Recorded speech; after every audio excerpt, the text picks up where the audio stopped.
Hello.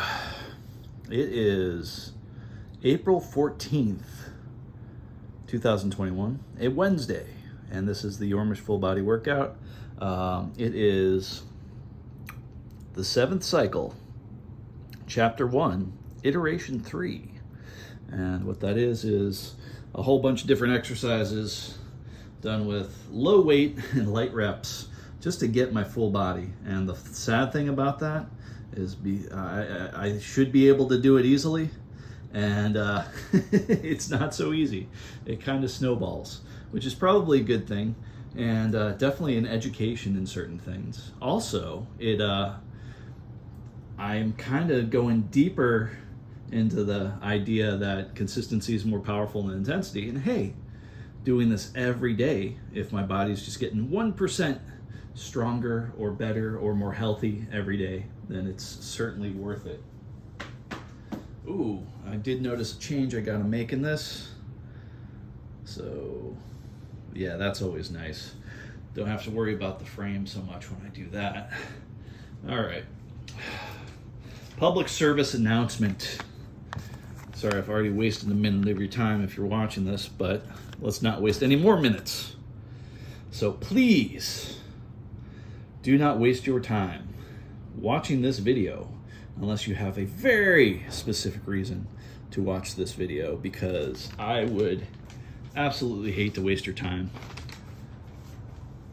All right, now all that being said and done, I'm guessing we're gonna, I don't know, hey, maybe we're all in this together. It sounds fun to put that whole, what do they call it, the royal we in there.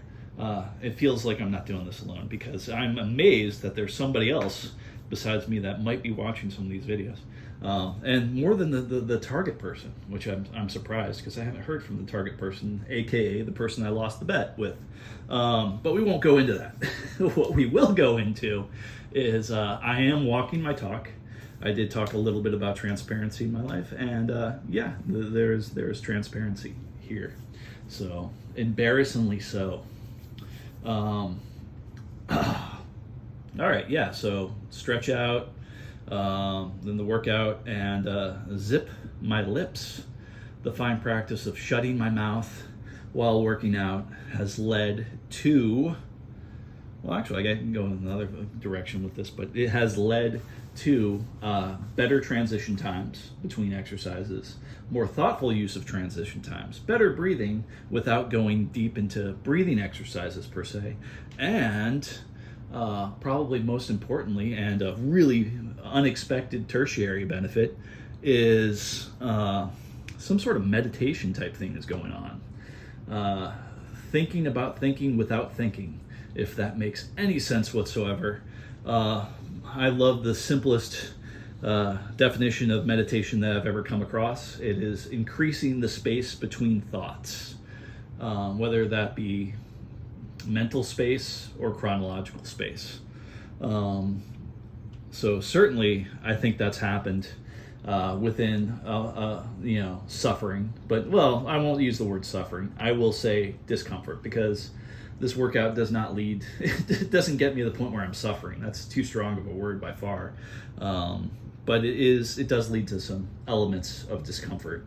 And also, strangely, there is some bizarre comfort in slight discomfort that is completely controllable, and you can totally pull the plug on any of this discomfort. So that is a wonderful place to be uncomfortable, but at any moment knowing that you can pull the plug on this uncomfortability, and also all this uncomfortability leads to future goals.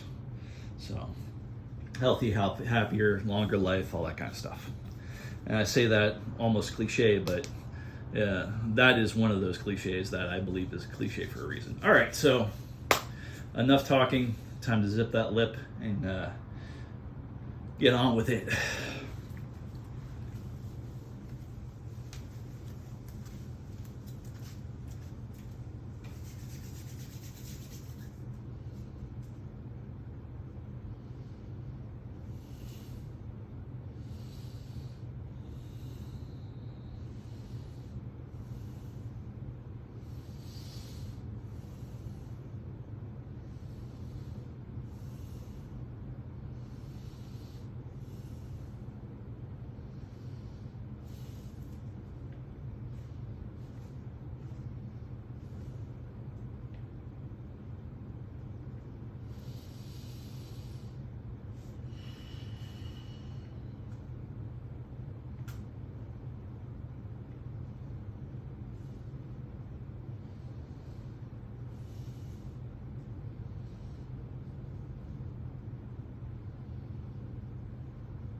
Whew.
That's it. Now it's time for sit down and stretch time. A couple things I played around with there.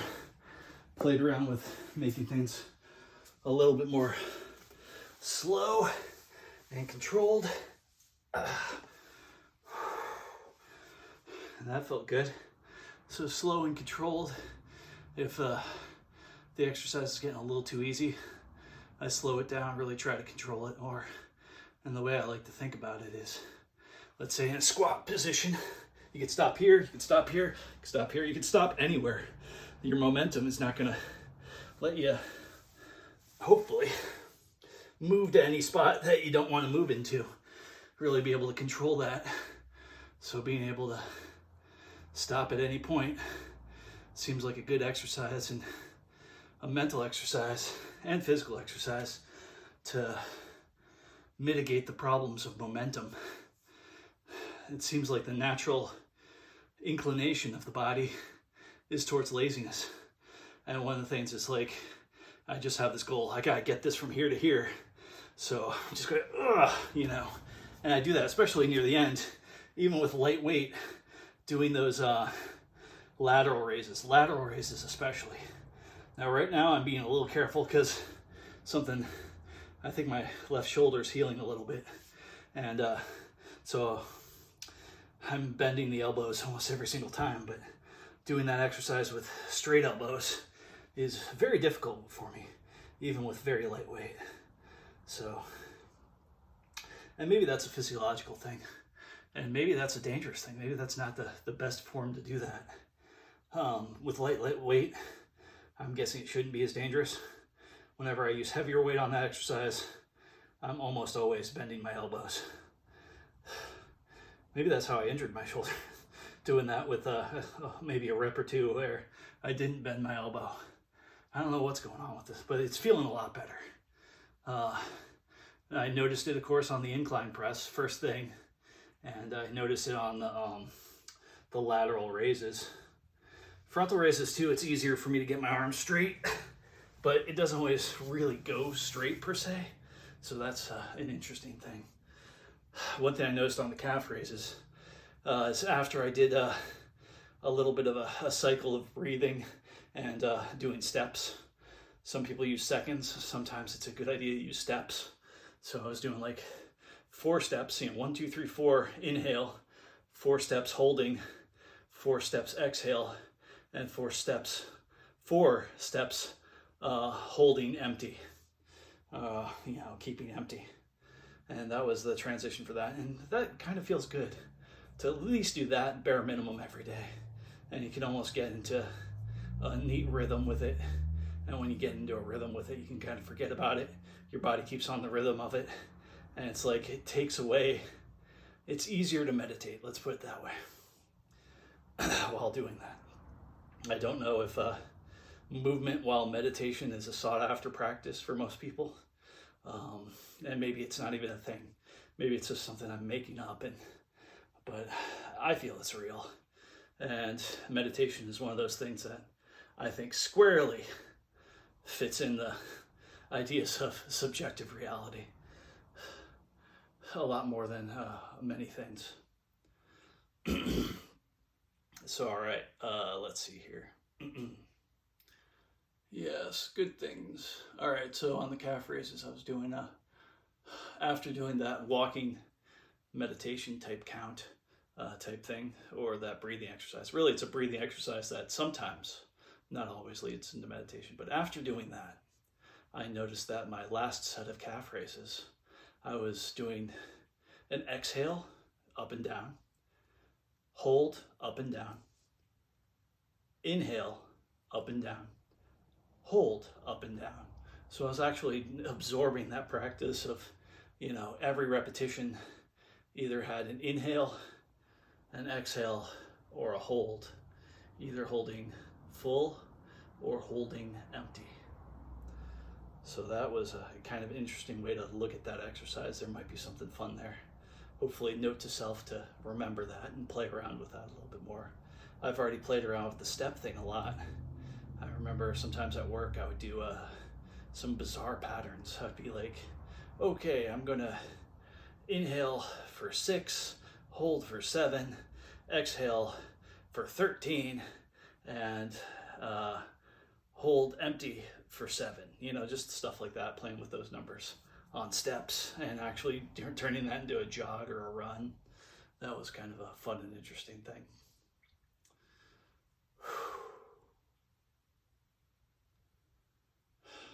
Very appreciative of my life right now. So many good things. And things I care about that could be so much worse, they're bad, but they could be so much worse. And just very thankful that those things are not worse. Oh. Oh, goodness.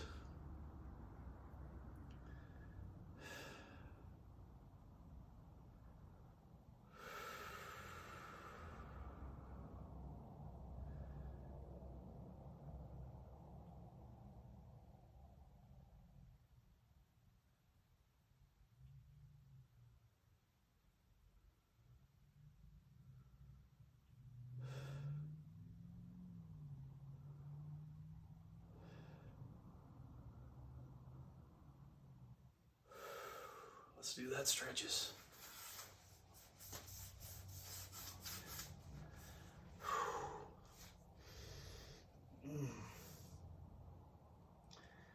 Probably nice that I'm doing leg stretches right now because I'm gonna go for that walk pretty soon. Then I'm gonna eat, and it's been at least 16 hours. Last time I asked that, I was like, hey, you saw me the last time I ate. How long has it been? And he's like, it's been over 24 hours. I'm like, cool. This time it's not over 24 hours, but that's okay.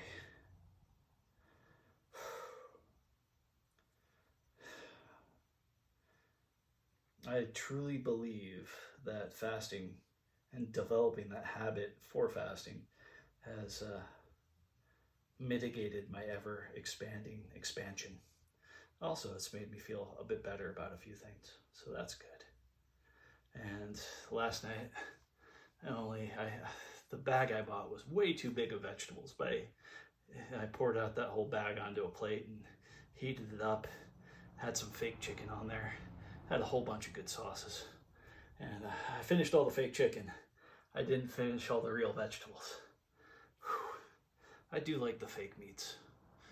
They absorb sauce much better than normal meats, it seems. Then again, I haven't had normal meat in a long time. No, actually, I guess I had about a year ago or two. My sister was throwing away a cheeseburger or something. And for the past month then, I was like, maybe it was less than a year. I don't know. It feels like it was a long time ago. And she was about to throw it away, and I was like, nah, don't do that. And the reason I said that was because I wasn't really particularly hungry, but for about a month, I had been reading a whole bunch of apocalyptic tales and people having to eat things they don't normally eat and all sorts of things going on with there. So I'm like, I'm wondering if I ate meat, would I get sick? And I was just pondering that question for like a month, and it kept coming back to that. I don't think it was in the form of craving, because I've been kind of watching out for cravings ever since I became a vegetarian. The whole purpose of the vegetarian, at least in the beginning, was, hey, I wonder when the cravings will come. And I get no real cravings if ever came. But and the funny thing is, I've sat across from people eating meat. I've cooked meat for people.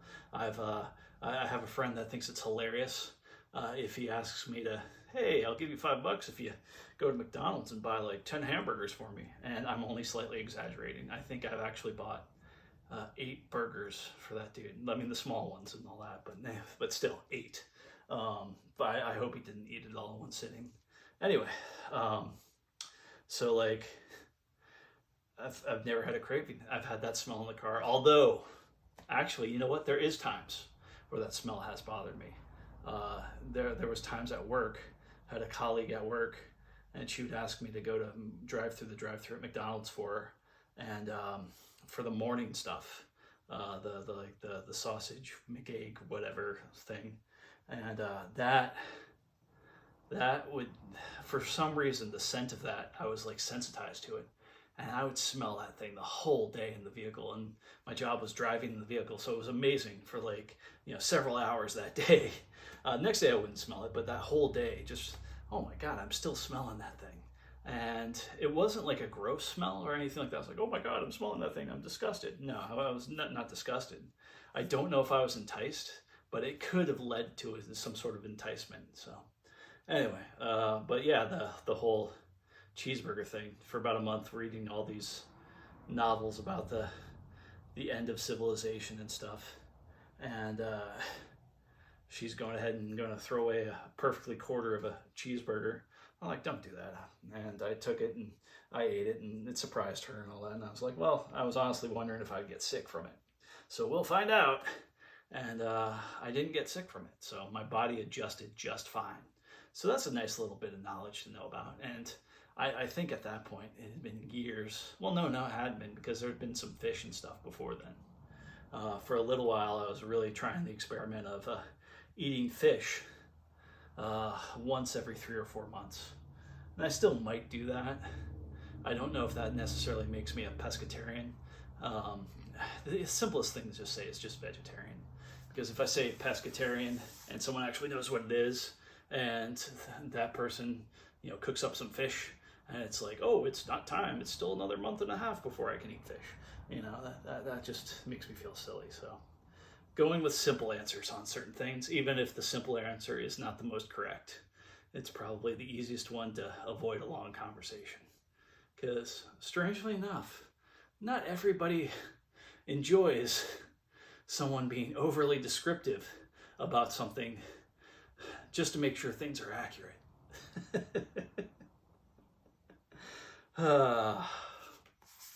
On that note, let's do another stretch. Gonna do that same little bend thing.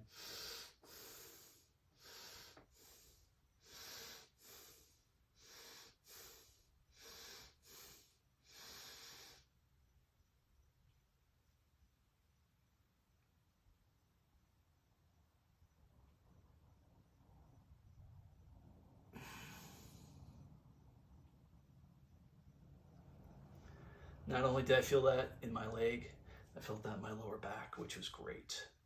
So, good stuff there. Thank you, Wim Hof, for all the wonderful things that you've figured out and brought into the world. There's something powerful about someone who can go through, tragedy and bring something back from it that is useful to themselves and others. Not that everybody should go through tragedy, but tragedy, pain, suffering, this is all symptomatic of life. But I'm not saying that with a pessimistic viewpoint. I'm saying that with just a seemingly observational viewpoint, maybe more realistic than pessimistic, but it's also, how can we turn that around to be more optimistic? Well, the simple version, I guess, is if you're having problems, that means you're probably still alive. And where there's life, there are some good things. Try again with the other side stretch.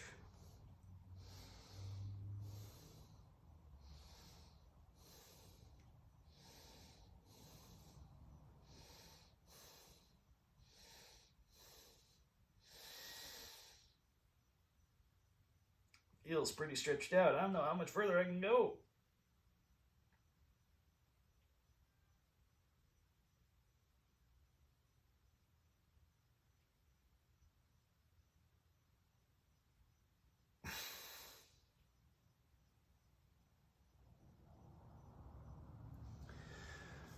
I think I was raising my knee a little bit to ease the tension on the stretch, but that's okay. I definitely felt a good stretch there.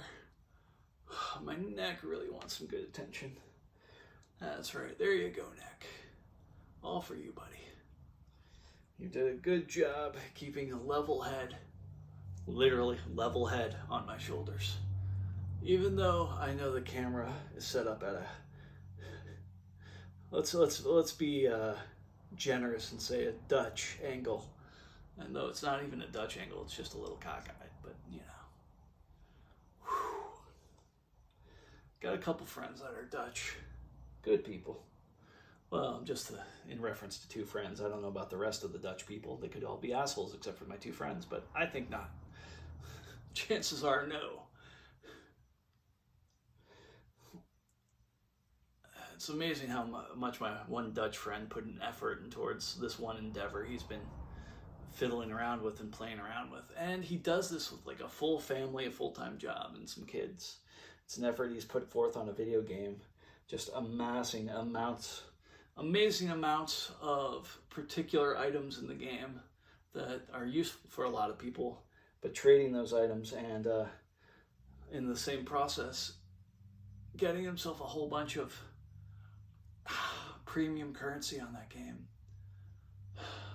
I wonder when I first heard the term pocket economy. I don't think I made it up, but I have no reference to it. But yeah, it's like things like that I consider a pocket economy.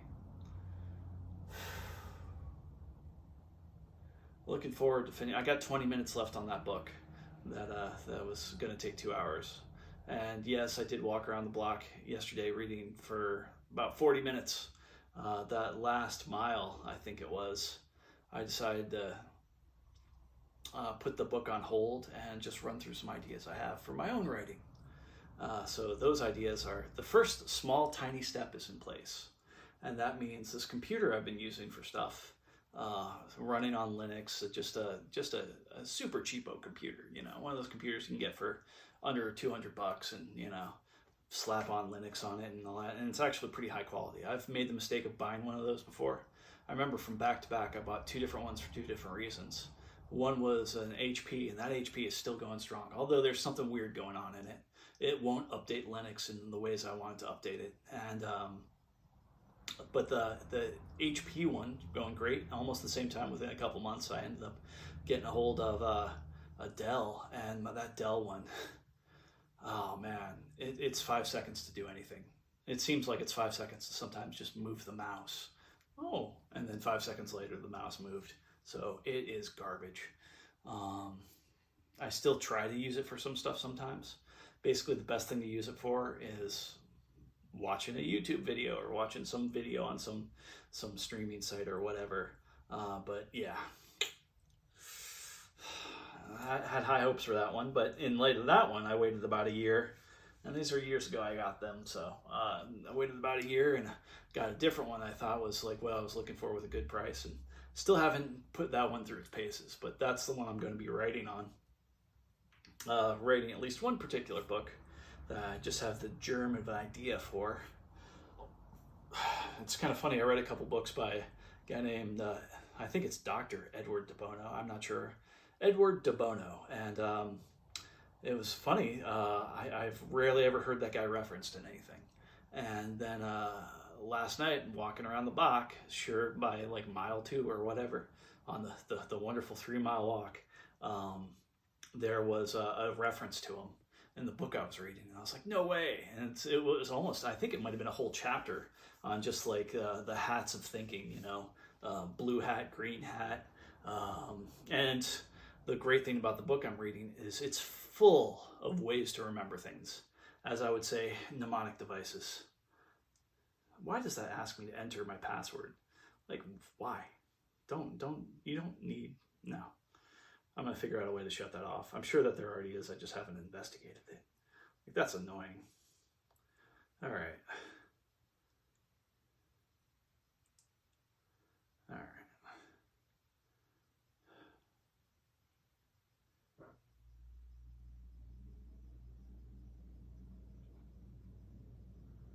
All right, let's see here. So, just did functional strength training, and then I'm going to be set up for an outdoor walk after this. And I am going to have to shut down some of the vibrations and stuff on this thing. It just vibrated now. What are you telling me? Oh, the activities thing. Activity goal achieved. You know what? When I feel like looking at that, I'll look at that. So, note to self, get rid of the notifications on most of the things for this thing. Except for the notifications that matter. I hate things that break my pacing. Anyway, yeah, and there's stuff in that book about, breaking your pacing. But yeah, Edward de Bono, being referenced in that book, and it was a really good add-on because it gave the mnemonic devices of like, well, if you think about a white hat, think about someone in a lab coat. What would that person be doing in a lab coat? Measuring things, figuring out, looking for details. Like that's what the white hat's all about. And a yellow hat, think about the sun and what. So there was fun ways to remember what each hat does. And I've tried doing the hat method 2 or 3 times in my band as far as a band meeting. And I like the term my band. I have a band. It's cool. Yeah, the coolest thing about the band, one of the coolest things is just we have this one song that's written for everybody. I mean, all of our songs are written for us and everybody else, but like this one specifically, it's really geared towards others. And a friend of mine said something like, everybody should have their own band at least once in their life. And I really kind of took that to heart, but I didn't take it to heart till years later now. And there's a way of doing that. We just have, I don't want to put the onus on Red. I put the onus on me. I get out from behind the drums, and if we're going to play that song, then I announce to the audience we have this song. And basically, I'm going to do the spiel right now. Practice it. More times I practice it, probably better I get at it. But well, we have this song. It's a very special song to us. It's written for you, specifically somebody with something in their heart, something in their mind, something in their soul that just might need to get out. Is that you? Do you have something inside that wants to get out? If you do, you are more than welcome to come up on this stage and let it out. I know it takes a bit of courage, but if it sounds bad, that's on us. That's not on you. If it sounds great, that is absolutely on you. You're making this song happen.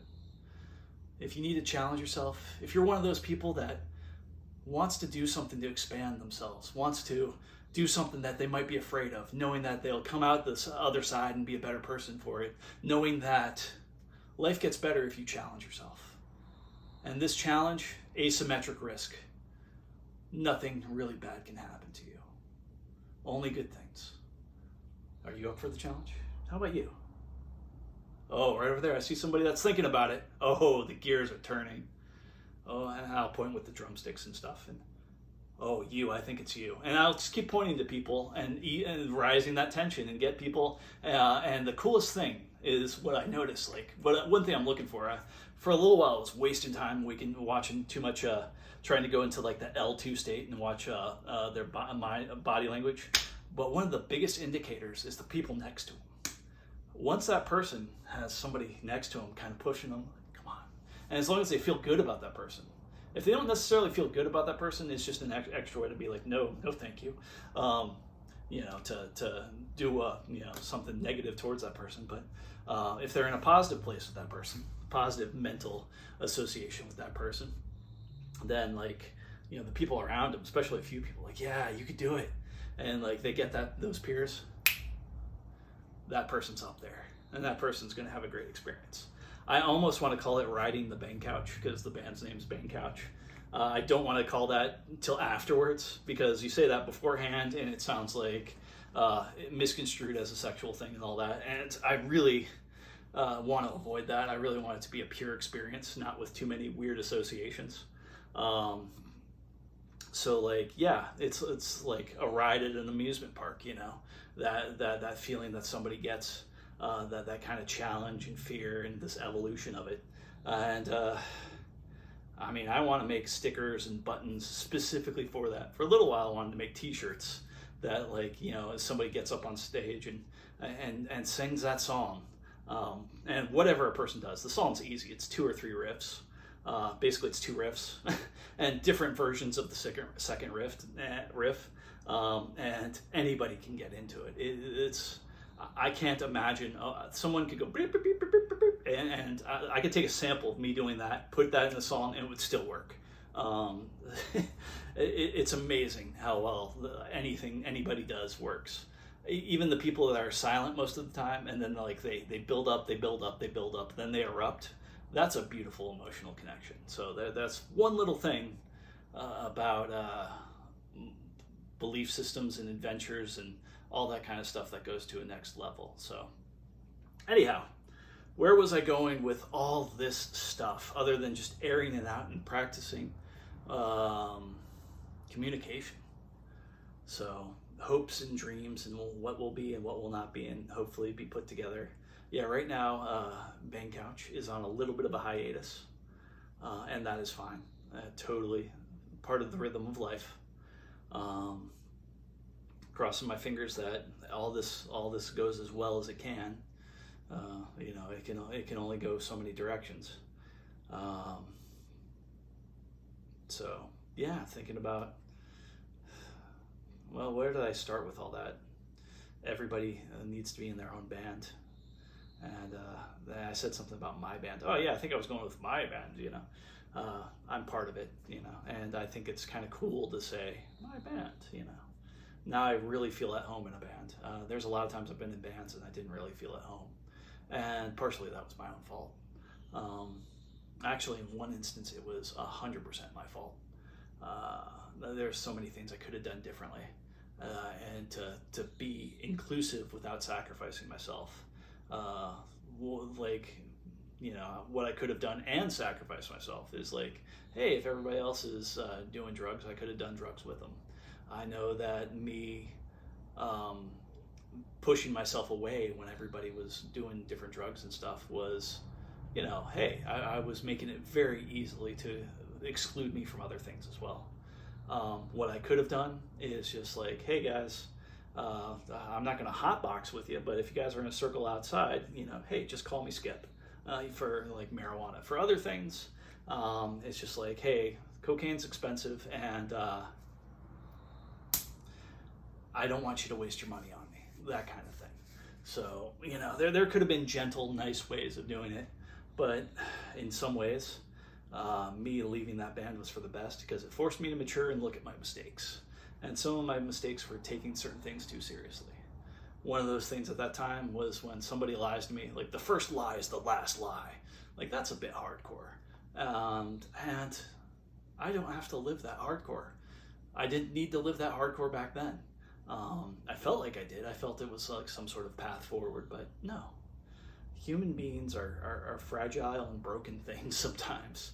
Even the strongest of it seems sometimes that is the capacity of that for in there. But there's also beauty in that, and sometimes that beauty doesn't develop unless there's a level of understanding when looking at it, when observing it, when being part of it. All those levels. I'm not sure about this. Maybe I'm just waxing poetic on stuff. I don't know much about poetry. I don't understand most of it, but I certainly try to add to it in my ignorance. Maybe there's something poetic about that phrase. I do like the idea of turning a good phrase, though. Here's a phrase I've been playing around with for a while, and I kind of love it. It's like, I believe everybody has a secret name.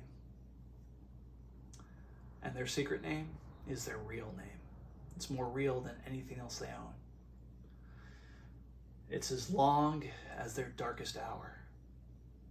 It is as expressive as their greatest joy. And that is a person's real name. But enough about that. We won't get into that. Say something like that, then wipe it off the counter. Wipe it off the mental tablecloth that's in everybody's head. What's the color of your tablecloth? The tablecloth that is the surface for all the ideas that you put upon it. That's a fun way to think about things. Setting the tablecloth, putting the ideas on top of the framework.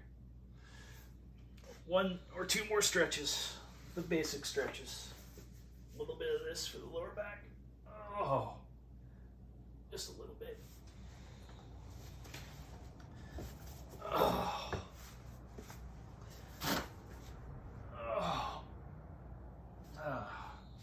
Talking feels good.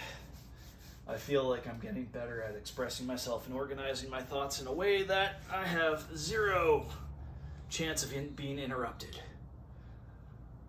There was something I was thinking about as far as interruptions go. Ways of dealing with interruptions. And I had a really cute phrase for it. and I thought about it while walking around the block yesterday. Ways of dealing with interruptions. I mean, there's a whole bunch of funny things. Just make weird noises when the person interrupts you. You know, that kind of thing. As soon as the person talks, are you okay? No, I'm just trying to figure out methods of interruption. I need to learn how to interrupt better. You seem really good at it. You know, that kind of thing. I'm going to take lessons from you because you're really good at it. But like, and that almost seems a little too sarcastic. I don't want to go too sarcastic on things. I actually gently want like the gentle education to be the real education, because as soon as you rip on a person too hard, immediately they're going to fight back and nothing's going to sink in anyway if they're a conventional human being. And that's just most people's human nature. But yeah, there was something like that. I think it was just making a whole bunch of sounds when somebody says, hey, what are you doing? I'm trying to learn how to interrupt. You seem really good at it. You know, that kind of fun thing. But can I take lessons from you? There was another one I was thinking too. But although I think the one I just said might have been a bit better. It's certainly, if I say the words correctly and if they're absorbed in a way, like I know how the person, at least I think I understand how the person's absorbing my words, maybe there's a fun way to do the thing without offending the person. But, you know, who knows? Don't want to step on people's toes, don't want to offend them, just want to make the world a better place. And, you know, the 0.000000001 way that I can. I am under no illusions that I can affect the world in a great way, positively. I think it's incredibly easy to affect the world in a negative way. But as far as a positive way, man, a positive way without having a huge downside to it, that's a tricky proposition, especially something that's a win-win situation for all the stakeholders. Yeah, more stretches. Oh, because, yeah, that's good on the left. It's good on the right. Finally, my right hand has this, like, I overstretched this way, and that injury seems to be clearing up pretty good. So now I just don't push too hard, you know. Not that I was like, you know. Let's see here. Okay. I was going to finish this up with something. I don't remember what it was. Something about the workouts, meditation, new things I'm figuring out. Oh, the controlled thing. I already talked to myself about that.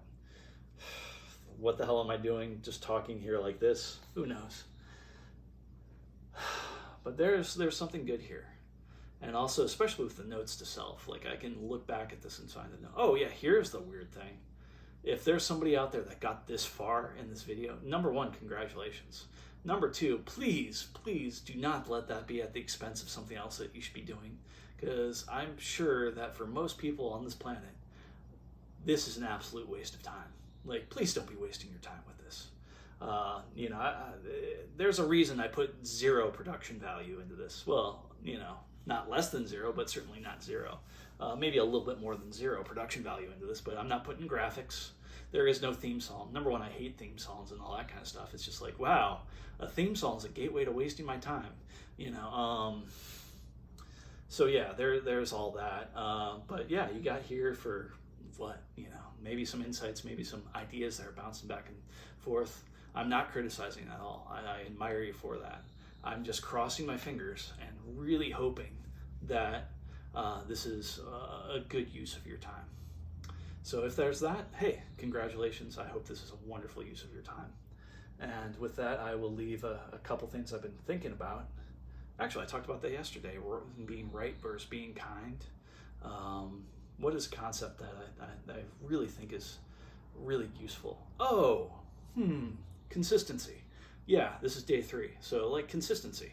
I've noticed in these workouts, would I rather dumb it down, as far as not dumb it down literally intellectually, but turn down the reps, turn down the weight, and be able to do this consistently? Yes, absolutely.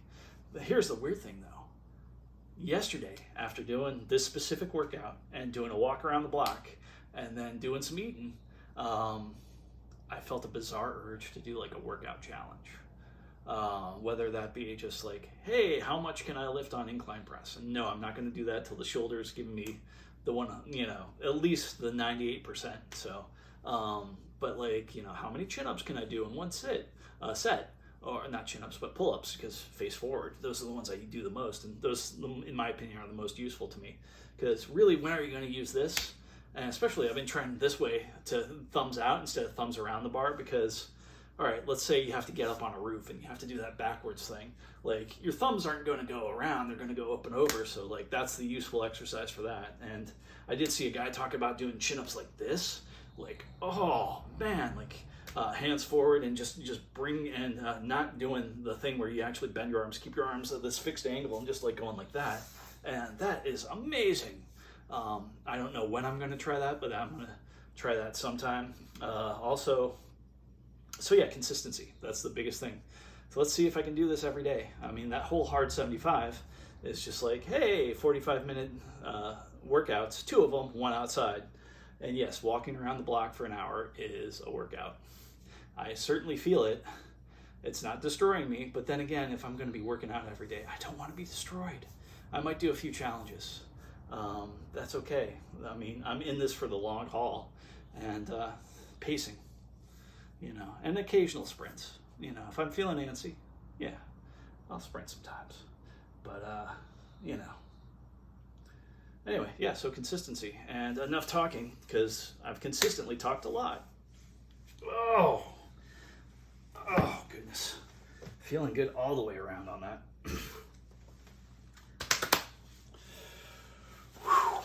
Oh, here's another thing. I wish the YouTube, I've been uploading the YouTube directly through the camera, and there is almost not a way I know of selecting the screen thumbnail thing, and I'm sad about that, so I have to upload it and then go to the computer later and upload the screen, especially for this one. There's a specific screen thing I put on there. That way, if somebody sees those on my list of videos, they'll like, oh, I'm not going to click on that. There's nothing for me there.